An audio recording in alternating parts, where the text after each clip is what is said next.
Ce n'est pas un squat, mais un campement légal. 66 familles roms vivent ici depuis 2 ans, avec l'autorisation de la ville de Montreuil. Mais aujourd'hui, grand déménagement. La ville a besoin de son terrain, alors elle va reloger les familles à 300 mètres de là. Cette fois, au beau milieu d'un quartier résidentiel.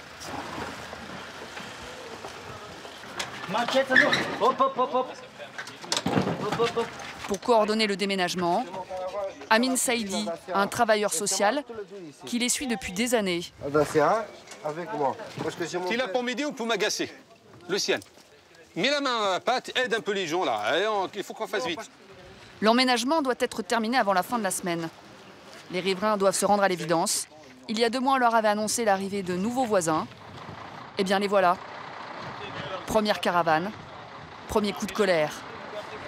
Il n'y a pas d'école, il n'y a pas assez de transport pour tout le monde, il n'y a pas de crèche, il n'y a rien. Pourquoi est-ce qu'on concentre les difficultés ici? Moi, j'ai pris un crédit sur 20 ans. Voilà, maintenant, voilà ce qu'on met à mes pieds. Moi, je veux mon intimité, je veux pas de bruit, je veux pas de drap. Moi, j'habite au rez-de-chaussée, je suis le premier concerné. Monsieur, vous nous obligez d'habiter avec des gens que nous, on ne veut pas habiter avec. Au bout de la rue, Aurel Lakatos, sa femme Luminata et leur fille Inka. Ils sont arrivés en France il y a 10 ans. La loi autorise les Roumains, citoyens européens, à rester tant qu'ils ont suffisamment d'argent pour vivre. En route pour leur nouveau campement, ils ne s'attendent pas à un tel comité d'accueil. Oh là là, mon Dieu. Les riverains sont là, comme au spectacle. Par peur que la situation ne dégénère, le camp de Rome s'est transformé en camp retranché. Mais comment pour rentrer? Il faut passer par une petite porte sur le côté. Ça va, Mamadou? C'est bien que tu es là, hein? Un agent de sécurité est chargé de ne laisser entrer que les habitants. Là, c'est les caravanes, les places. Ici, il manque encore des caravanes. Les caravanes sont fournies par la ville contre un loyer de 30 € par mois, électricité comprise. En échange, les Roms s'engagent à scolariser leurs enfants, ne pas commettre de délits. En clair, respecter la loi française. Ce jour-là, ce qu'on leur demande surtout, c'est de se faire discret. Et il y a certains clichés dont Amine, le responsable du site, se passerait bien. Bon, écoute, Eureka, s'il te plaît, tu me prends ces poules, tu me les mets dans le hangar. En attendant, tu mets dans le hangar. Sur le mur, je veux ni tapis, ni rien. Voilà. Non. Voilà. Vous touchez même pas le mur. C'est même pas le mur, donc voilà.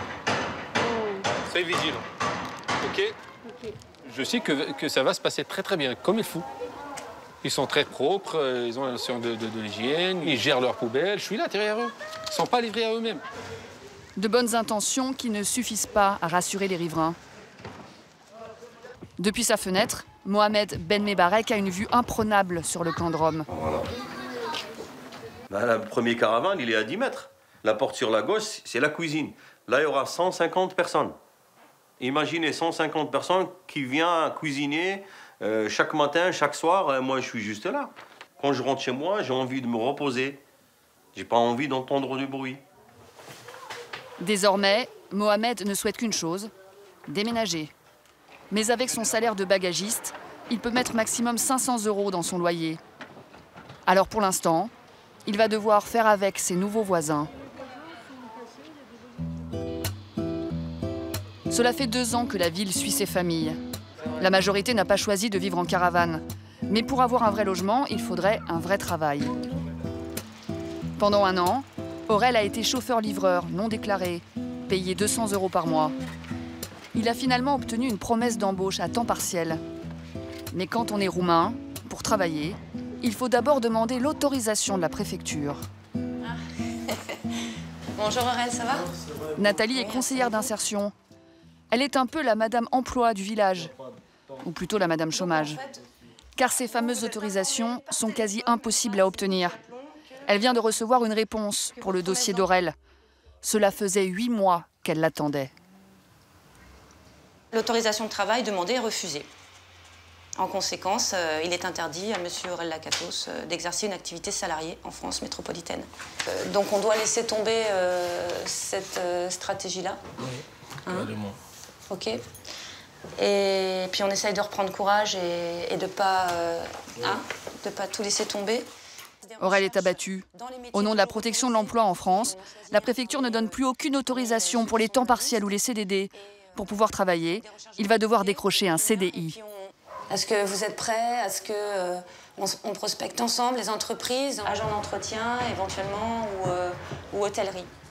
N'importe quoi, mais il faut que ça soit un contrat CDI parce qu'en préfecture, c'est même pas la peine de retenter avec un contrat qui c'est moins d'or ou je sais pas un CDD.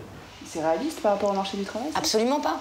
Que ce soit plongeur, que ce soit employé polyvalent de restauration, que ce soit employé de ménage, agent d'entretien, vous avez du mal à trouver des CDI 35 heures. Mais en tout cas, l'entreprise, même si elle était partante et qu'elle choisit le candidat, elle ne peut pas attendre 8 mois. C'est impossible. Finalement, c'est moi le perdant. Vous trouvez ça injuste? Non, pas du tout. Oui, très injuste. Non, merci. Cette année, sur les 12 Roumains du village qui avaient une promesse d'embauche, seuls 2 ont été autorisés à travailler. Le gouvernement a promis de faciliter l'accès au travail pour les Roms.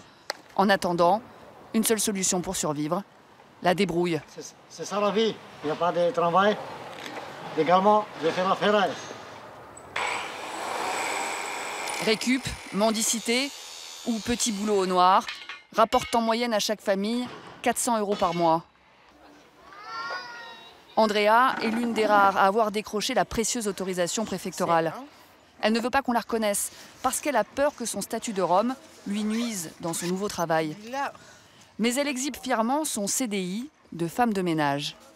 Ça fait longtemps que je lutte pour ça et quand je suis arrivée en France, j'ai toujours voulu travailler. Et un CDI, c'est quelque chose qui c'est l'auteur pour moi. Andrea a honte de là où elle habite. Bonne journée alors. Merci, vous aussi Nathalie, bonne journée. Alors dès qu'elle franchit les grilles du campement, même pour aller travailler, c'est une petite délivrance. Quand je suis là toute la journée, le week-end, que je reste là dedans toute la journée, c'est pas très agréable. Quand je sors d'ici, on dirait que ça change beaucoup. Ouais. Andrea s'est battue pour s'en sortir. Arrivée en France en 2003, elle a commencé par faire la manche. Mais très vite, elle a travaillé au noir, comme femme de ménage. Parce qu'elle ne comptait pas ses heures, elle a finalement été embauchée par une entreprise de nettoyage. Désormais, son patron l'envoie faire le ménage dans la banlieue chic de Paris. Un monde qui fait rêver Andrea, pour qui la prochaine étape est de trouver un vrai logement. On dit souvent, oui, mais les Roms, ils ne peuvent pas s'intégrer, ils n'auront jamais envie d'habiter en sédentaire dans un appartement. Qu'est-ce que vous en pensez? Oui, c'est vrai que les Roms, il y a des Roms qui ne peuvent pas s'intégrer, mais on n'est pas tous pareils. Moi, j'ai vraiment envie de voir un logement, de vivre ici en France, voilà, comme les Français. Voilà. Andrea a fait une demande HLM il y a 2 ans. Un travail, un logement, et seulement après, peut-être, des enfants. Mais tous n'ont pas la même volonté de s'intégrer. Dans ces cas-là, la ville sanctionne. Youssif Nicolas va peut-être devoir quitter la caravane que la municipalité lui louait. Aujourd'hui, mon Dieu, il les donne ça. Dans la lettre, la mairie pointe des retours trop fréquents en Roumanie, incompatibles avec la volonté de s'intégrer. Exclu du projet, Youssif va une énième fois plaider sa cause auprès de la responsable de l'association qui gère le village. Asseyez-vous, asseyez-vous.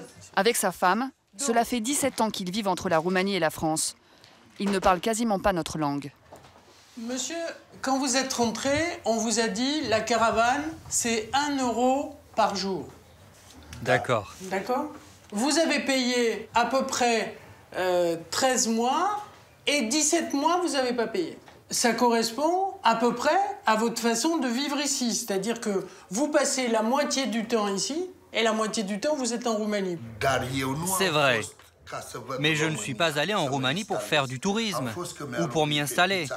J'y allais pour voir ma petite nièce qui a été hospitalisée après un accident de voiture. Et puis après, j'ai eu un décès dans ma famille, le frère de ma femme. Il a expliqué une ou deux fois pourquoi il partait en Roumanie. C'est vrai, il y a des fois, il le demandait. Et puis il y a des fois, on se disait, tiens, oui, monsieur Yossif, ah ben il n'est pas là, il est parti en Roumanie. C'est vrai, ça, monsieur Yossif. S'il vous plaît, laissez-moi encore 3 mois, juste 3 mois.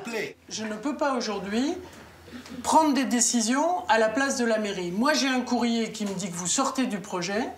Tant que j'ai pas de position contraire, pour moi, vous sortez du projet.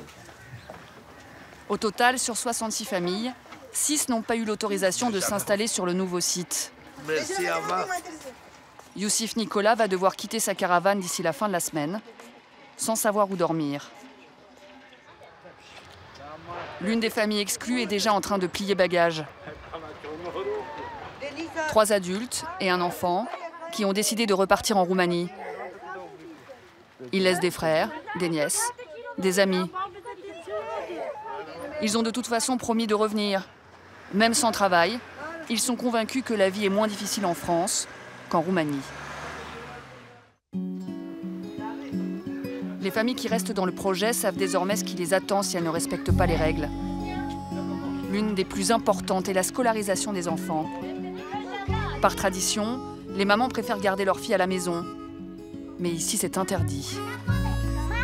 En cette veille de rentrée scolaire, Louminata a été convoquée avec les autres mamans par la responsable du site. Marie-Louise veut être sûre que les enfants vont bien aller à l'école le lendemain. Comme on parle de rentrée scolaire, on va faire l'appel. Louminata. On est là. Donc il y a 2 enfants qui rentrent à l'école. Oui.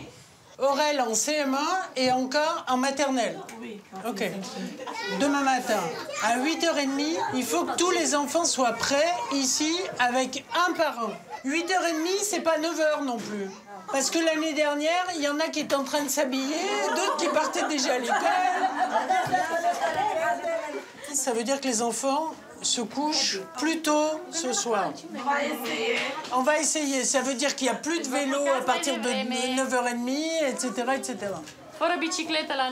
Scolariser les enfants, c'est aussi un effort financier pour les familles.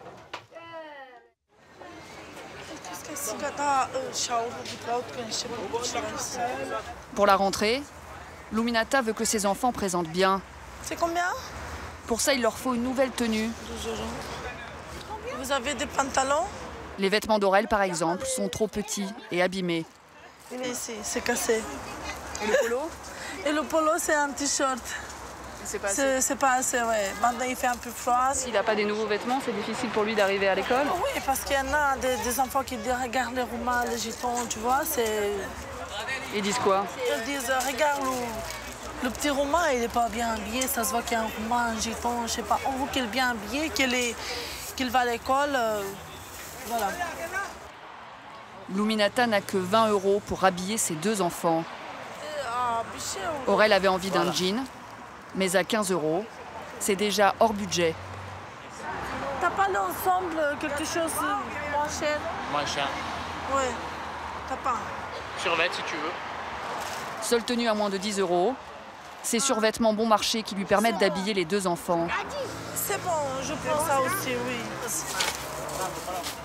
Pour des nouvelles chaussures, Aurel devra encore attendre.